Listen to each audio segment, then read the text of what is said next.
name's Cowlishaw. I've got a PhD in psychology and I'm working as a research fellow and statistician at Problem Gambling Research and Treatment Centre at Monash University in Melbourne.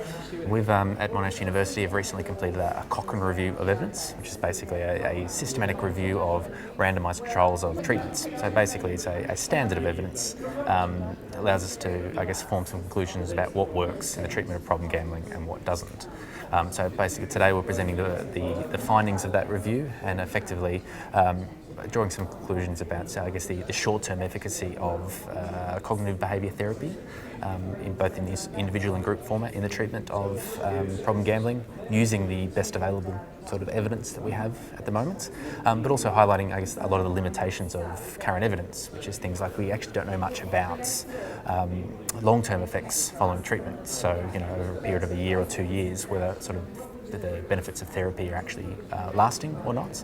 And also in terms of a small number of, or a small body of evidence that's been looking at alternative treatment options such as motivational interviewing and certain brief interventions, which at the moment, using best quality studies, we actually don't know much about whether or not they work.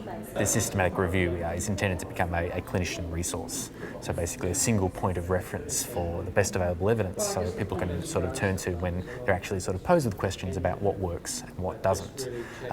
The other function of this also is to provide some guidance and structure for new research, and certainly emphasising the need for best quality designs using things like randomised techniques, and also avoiding some of the techniques and the limitations that mean that the studies that are done might actually be uninterpretable.